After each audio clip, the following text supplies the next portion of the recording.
was born in the beginning of the 70s, and Star Wars defined our generation of nerdy little kids. We were fascinated by space, by aliens, and traveling to Mars. So I'm really, really super excited to welcome to the stage, to take us to space and look back at Earth as well, the former Deputy Director of NASA, an honorable professor at MIT, Mrs. Dava Newman.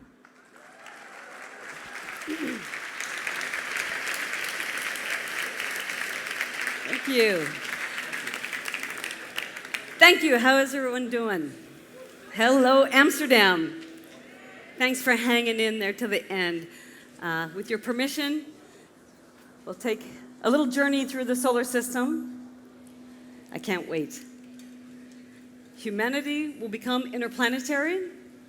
We'll live on Earth, Moon, and Mars. But most importantly, I want to come full circle and talk about Earth and how to save this planet. We're all astronauts. This is Spaceship Earth. In all of exploration, we have three fundamental questions. Are we alone? Not in this room. Are there other habitable planets? I'm going to talk to you about that. The evidence is mounting. And what about life? When and where will we find life elsewhere in the universe? Soon. My prediction, the next decade. Probably past life. What you're seeing is an image from our space telescope, the Hubble Space Telescope. Who's 28 years or younger? Raise your hands. I like audience participation. I am a professor. Your entire lifetime, we've been searching for the answers, the beginnings of the universe. Looking back 14 billion years, where do we come from? You know, where are we presently today, and what's our future? What's our future in Europe? What's China's future? Thanks, John, for the great talk. You know, what about the US? How do we all do this globally? Because we are all in this together. So that's an image from Hubble. In those 10 seconds, 3,000 new stars were formed. 3,000 new stars formed just in that image. It's pretty infinite. Our universe is pretty infinite. It's pretty wonderful. I study it every day. It's big. Earth, yeah, we're pretty small. Teeny, teeny, teeny, teeny. Here we are. We spend a lot of time exploring our solar system, and we think we're really going far with Voyager 1 and 2 because they're out to the Kuiper belts. But Betelgeuse that you look at every night in Orion's belt, that's really far away. So the macro is really the macro scale. We found a whole bunch of new exoplanets. Who knows about exoplanets? You guys know about exoplanets? You need to know about exoplanets. This is like the nerd stage, right? This is the tech stage. You don't know about exoplanets? 6,000 new exoplanets. You don't have to worry about all 6,000. But 24 are Earth-like. We say they're in the Goldilocks zone. Not too hot, not too cold, could be just right for life. So these are habitable planets. Whoa, I think that rain's outside, huh? It was the clapping. Glad we're inside. So exoplanets down to Jupiter. I got to zoom in my limited time. We're all over the universe. We're all over that chart I just showed you. But today we're at Jupiter, and it's our Juno mission, the goddess of Jupiter. Again, searching for the evidence of the universe and planets and where we come from. So teaming up in the spirit of this incredible festival, it's always the arts and the scientists, the designers and the engineers in my work. And so this is what Jupiter looks like today. It's just amazing. It's artistic. These are not colorized images. There's some music. You can blast it if you want. Vangelis teamed up with the principal investigator, Scott Bolton. That red spot, we've been wondering about that red spot our entire lives. That storm has been raging. And Earth to scale, okay, I did Photoshop that. That's Earth to scale in Jupiter. We fit within one red storm on the planet Jupiter. So I think that's amazing, amazing perspective. This is the largest solar-powered, we are talking really far off the grid. It takes 5 years just to get to Jupiter once we land. Took 9 years to get to Pluto. So we're always looking, we're always learning, and we just usually find more questions again about humanity. All of this exploration is really fundamentally, in my mind, to think about, our place and our work. So let's zoom in a little bit more. I'm kind of an expert on Mars. So Earth and Mars, as I said, we're all on this spaceship, this beautiful spaceship together. We're all astronauts. We're actually going pretty darn fast right now around our sun. This is an image actually from our Discover mission. The Discover mission, I call it a space weather buoy. Here's the sun, here's Earth. Right out there in the middle, there's something called the Lagrangian points, and they're gravity neutral. So you literally hang out there. They're gravity neutral.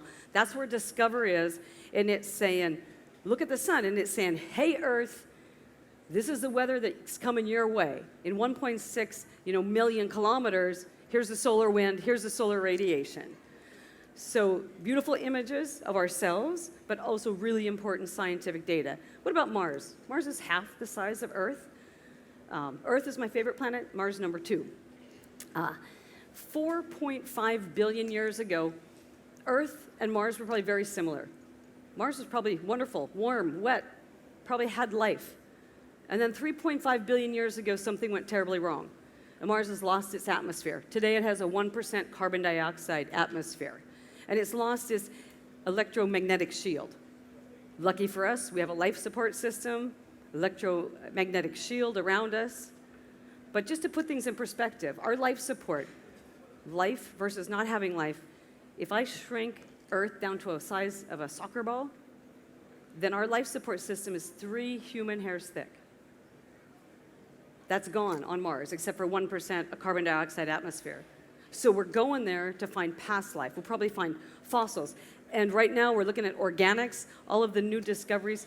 Mars could literally have life today. It has the building blocks for life. It has methane coming up out of the soil. Our rovers are sniffing methane. It has carbon, it has sulfur, it has hydrogen, it has oxygen. So it has all the building blocks. We're going with humans to Mars in the next decade, 2 decades. But we've been there exploring for 50 years. So I want to show you a quick video of the last 50 years of technology and development and successful missions to Mars.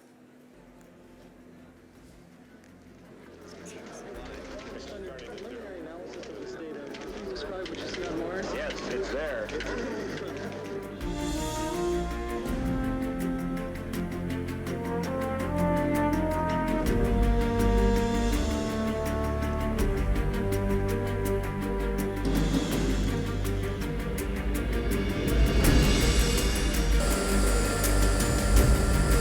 Really hard to land.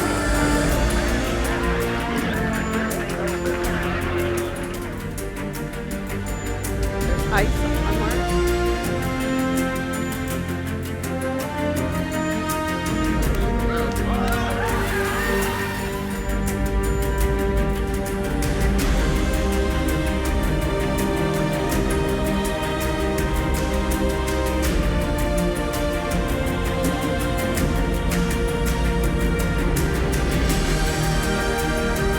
The rover has landed face pedal down, which means right side up.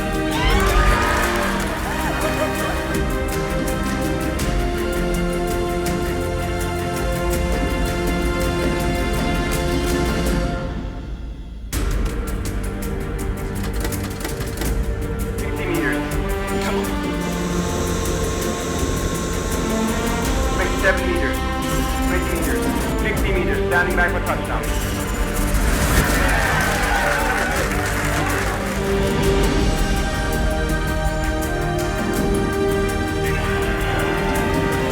Led by the extraordinary men and women of NASA and our Jet Propulsion Laboratory. Right now, the wheels of curiosity have begun to blaze the trail for human footprints on Mars. I just wanted to call and say congratulations to the entire Mars Science Laboratory team and really all of JPL. You guys should be remarkably proud.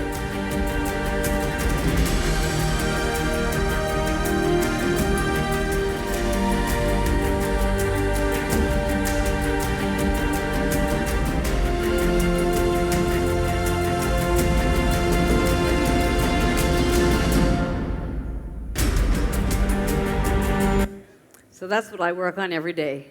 When do we get humans there? It's a 3-phase plan. First phase is living on Space Station, International Space Station. We've been up there 20 years. We're learning a lot. We're learning about astronaut performance, muscles, bones. When we get to the moon, back to the moon and Mars, it's about radiation, about psychology. Second phase is getting back to the moon. We'll be in the moon with people, all of the 2020s. Let's get on with it. Let's get there. I just don't want to get stuck on the moon. Then let's get to Mars. All the technology that we develop for the moon necessarily needs to help us push humanity out. I'm a big sailor.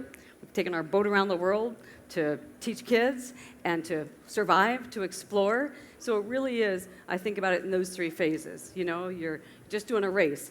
Then you're offshore. When you're crossing the world's oceans, there's no one there to help you, right? You have to get really creative, really innovative. That's like getting to the moon. Getting to Mars. Mars is so far away and so hard. That's why we do it, right? In the words of President Kennedy, because it's the hardest thing I can possibly manage. And it makes us better. It raises us up. So my video, I showed you the successes. This isn't an eye chart, but this is all of humanity's missions to Mars. It's hard. We failed. This is the Soviet Union, and then the US and NASA. Now it's very international.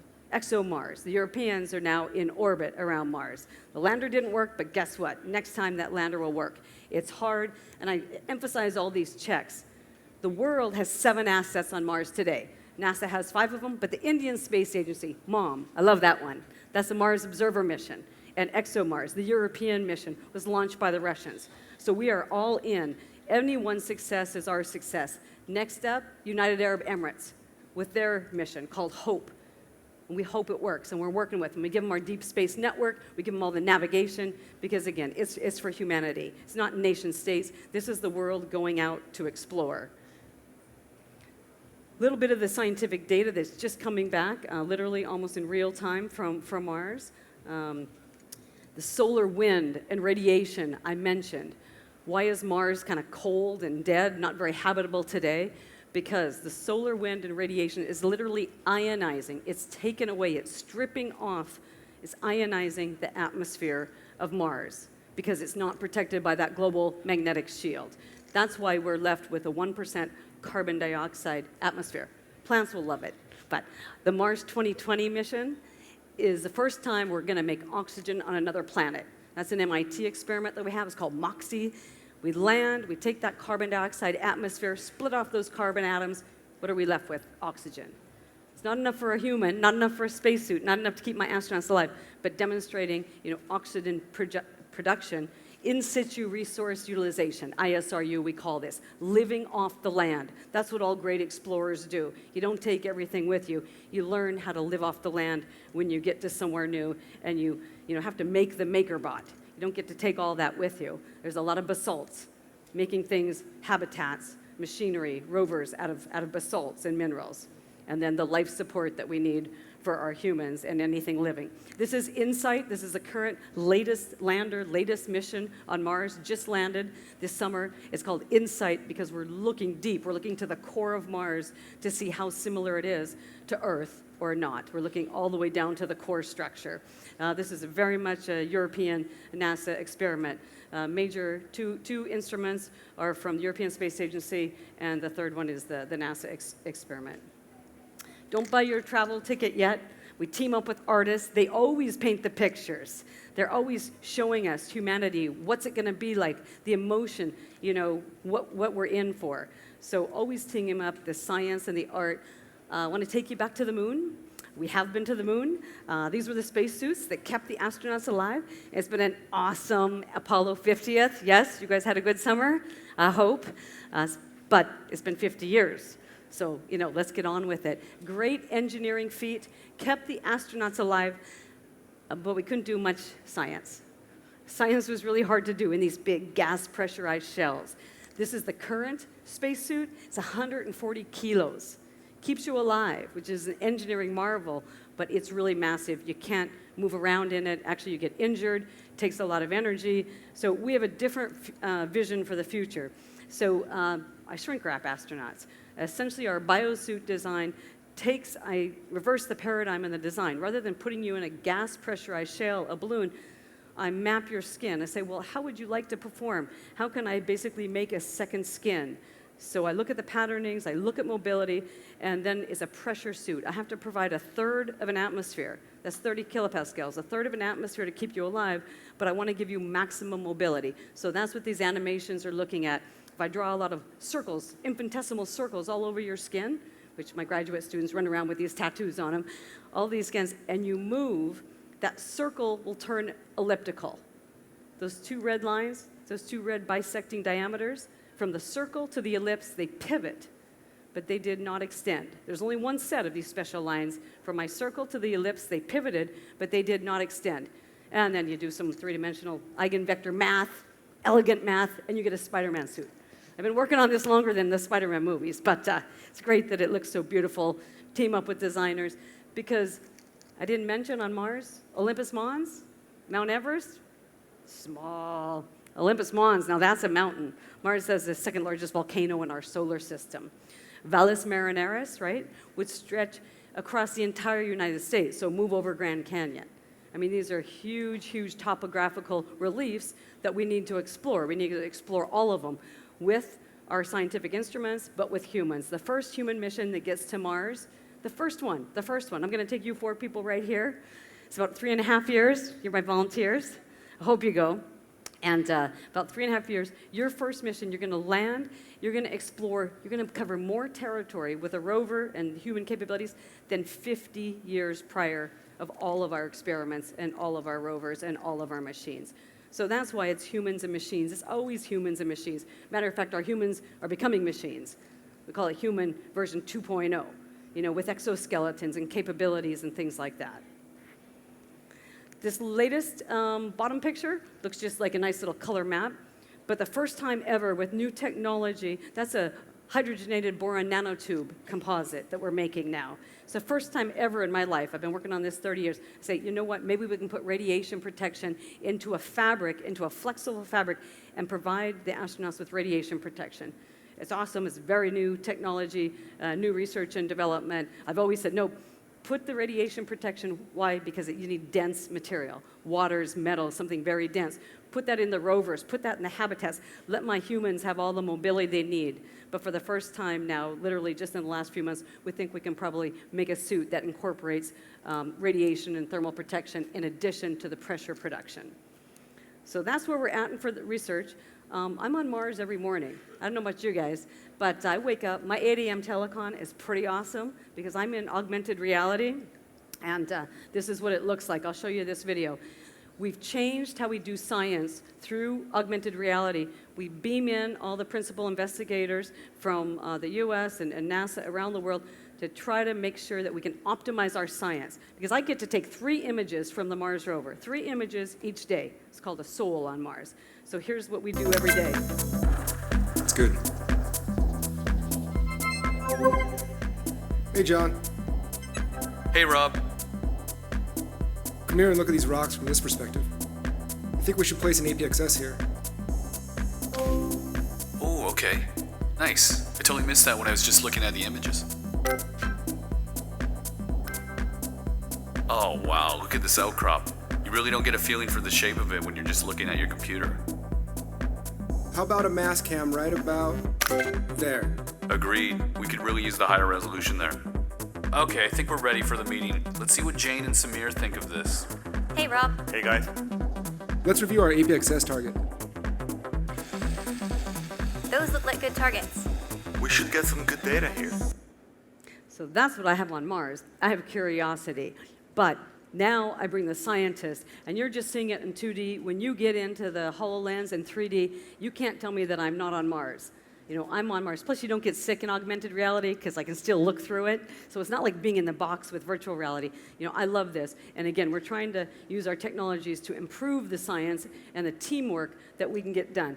Because I'm a rocket scientist, aerospace engineer, but these geologists, all these rocks look the same to me. But I kid you not, you know, each one is different. Again, they're looking for where the evidence of past life. We're in a dry lake bed right here. That's Mount Sharp in the distance. You kind of lose your depth perception with this low atmosphere. We're in a huge dry lake bed, and it's really important, you know, to get the best science done we can. So we're there today, we'll be there tomorrow, and we'll just continue exploring and getting all this information and data so that pretty soon we'll have a breakthrough and be able to tell the world, you know, what's there, what used to be there, what was there 3.5 billion years ago, when did Mars have life, and how and when did it go wrong? It tells us a lot about life here on Earth. So now I'm going to finish my talk with talking about Spaceship Earth. Eyes on Earth. We're using all of our space data to look currently at natural disasters. We have a pretty nasty hurricane, as you might know, Dorian, coming up through the East Coast, just wiped out the Bahamas. So, you know, shout out for the people in the Bahamas that need help. We look at the oceans, we look at the currents, we look at temperature, we look at everything happening pretty much in real time. You can jump on the website. This is all open source. We were big on open data and open during the good old days, as I say them. So, but this is all available for you, to people to interact with all this data, both from the European Space Agency as well as from NASA and others around the world. A pause, because, you know, why is it so important to me? I've been around the world. We've talked to cultures all over the world, and guess who gets climate? Indigenous people, people on islands, Dutch people.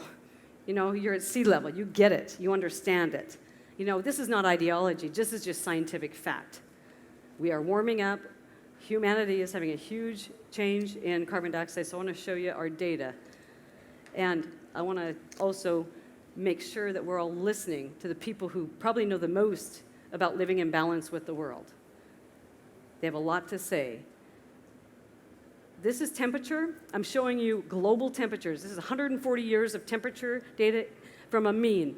White and blue is 1 to 2 degrees Celsius below a 30-year running average mean from 1950 to 1980, 30 years. Yellow and orange is 1 to 2 degrees Celsius above the mean. 1960s, you can raise your hand when you're born. 1970s. There's the 1980s. There's the 1990s. Thank you for participating. 2000s. There we are. It's hot. It's undisputable. This is just average means. You can pick out where you are. But the point is that this is the data. You've seen all the studies. You know the studies. Now it's 1.5 degrees Celsius. What can we do about it? It's not gloom and doom to me. I really do think there's a climate of hope. I want to show you carbon dioxide emissions. Carbon dioxide emissions, we don't want to be above 400 parts per million anywhere in the world. Majority of the world now is above. So I'm going to show you this graph in 3 dimensions. This is for the year 2014 to 2015. Carbon dioxide, this is human-made CO2. It's us driving our cars. It's our coal power plants. Yes, it's fires and some natural disasters, but this is literally the definition of trapped greenhouse gas. 5, 10, 15, 20 kilometers up. When you see yellow and red here, that's above 400 parts per million.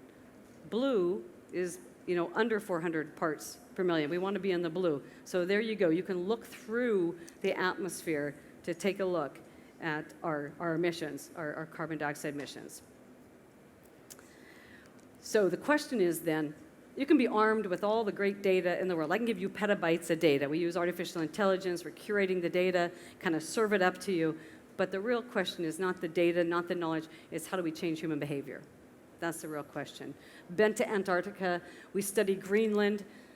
You likely know the data from Greenland. The glaciers are melting. They're melting much quicker than we thought. Antarctica, that's over a 3,000 meter ice shelf. So just last year, combined, Greenland 287 gigatons, Antarctica 125, 400 gigatons of ice melted in just 1 year. Sea level rise. You know, this is all real. Hot temperature, carbon dioxide emissions, glaciers. So it's an amazingly beautiful planet we have. Again, Spaceship Earth. But what can we all do? I love this last simulation I'll show you. Just a month from 2017 from our space data. Maria, this is a typical, what you're looking at is forest fires. The northwestern United States, where I'm from, is burning up.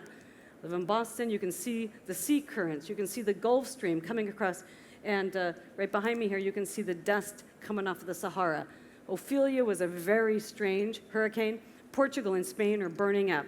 These are the worst forest fires that the Iberian Peninsula has seen.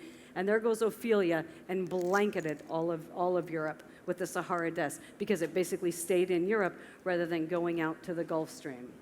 So again, these are our eyes on the planet. We can take a look at what's happening. It's called the overview effect, to look down on Earth and see us all basically, as Earth systems, I like to call them. So what can we do again? Well, we're doing everything I can. I'm still going to spend the next 15 years trying to get people to Mars, but now I wake up every day and say, what can I do to help Earth? Because I think it's urgent. I think we have the next decade to really change things around, and surely all of us can do something. And I have the solutions for myself and my actions, and you all have your own. So we're hoping that we can take this space data, this global perspective, but put it in the palm of your hands. You need your own dashboard to see what works for you. See what you can do, because surely we can do it. I actually think it's a revolution. I think it starts with Greta and all the rest of the great, I call them the Mars generation. It's all the young folks. My generation, we need to not just apologize, we need to empower these people, and we need to put them in charge. Again, people are smart, we know what's happening. The political will is lacking. So what are we going to do about it? What are we going to do about it? Because we're the people, we're the power. So I don't worry about, the pointy top and the leadership, things like that. I mean, I do worry about it, but we can make more of a difference, this groundswell of everyone just saying, let's get on it. So I remain optimistic. I look at the oceans. These are our incredible ocean warnings, the biggest problems in terms of warming, sea level acidification, overfishing. But again, if we can just put that down into the palm of your hand to look for personal actions, then I remain incredibly optimistic. But it's urgent, it's on us, and it's within this decade. So we can get people to Mars in the next 15 years, but what about saving ourselves? And I think fundamentally it's just a question of how much suffering, how much human suffering, how much migration, how many wars do we want? These all have a huge proportion of being climate, inspired, in my opinion. So that's the fundamental question. I don't want so much human suffering. We have a choice to make, and I hope we start turning, accelerating change and making the right choices. So thank you for your attention. It's a beautiful Earth, spaceship Earth that we're living on, and it gives us this very special perspective when we can look down and just realize that we're all in this together. This is for us. It's for humanity, and hopefully thinking optimistically about what we can do for the future. So I appreciate your time.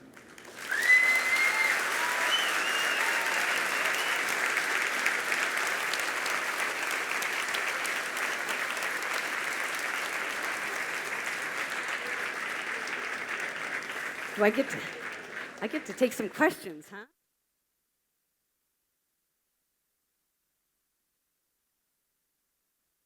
I guess I should have mentioned that. Go ahead. Yeah, people are running around. I know there's beer and wine and stuff. But if anyone has any questions, we made it so that I could ask it, fire away if people are interested in questions, or you can come up here and talk to me as well. What would you prefer? Yeah. So why doesn't everybody who has a question come up here? We'll close down the program of the stage right now. I want everybody to give a big hand to the really inspiring Mrs. Dava Newman. Thank you. Thank you very much. And seriously, guys, come forward and don't miss this opportunity to have a chat.